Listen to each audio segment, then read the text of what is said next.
Get some more on the polling. It's the final fortnight, a crucial couple of weeks, and with me is the Director of YouGov, Public Data, Paul Smith. Paul, great to see you. Your YouGov poll, similar to the news poll, actually quite similar in the sense that the trend has shifted over the last couple of weeks. Talk us through the numbers you found over the weekend.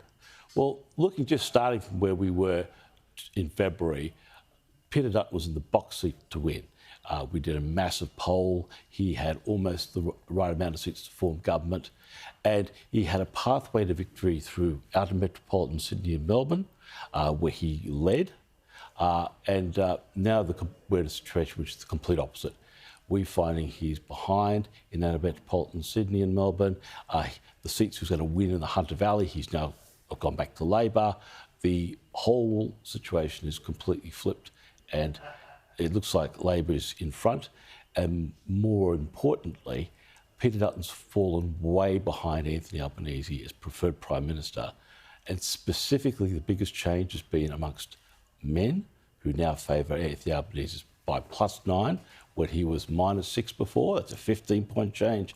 And the outer suburbs, outer metropolitan Sydney and Melbourne, 13-point lead for Anthony Albanese's preferred Prime Minister, and this is driving the change you're seeing in the primary vote, but also it'll affect the preference flow, because even if 1/3 of Australians are not voting for either of the major parties, they've got to decide to put one of them last. And the preference for Prime Minister is a big indicator about who they'll put last. We saw at the weekend some other data from Redbridge, quite similar to yours in those battleground seats. A continued drift away from the coalition. So it's not just the overall primary, it's in the outer suburban seats where you've picked up these are the that seats turnaround. These seats will decide the election, and the coalition was significantly in front, in position to form government possibly in February, and now they've dropped completely behind in those seats. So what's gone on there? Why did we see that shift at that moment?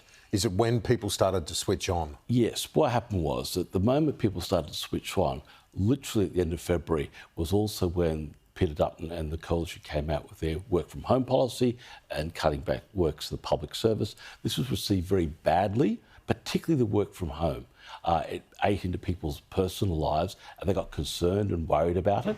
And they said, this sounds a bit of a risk and a bit of a concern.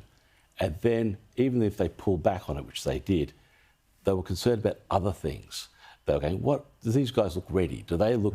And the idea that they are a risk and Peter Dutton is a risk has formed in the public mind, which wasn't there before. So in that risk question, I'm intrigued as to what your read is on the Trump impact then.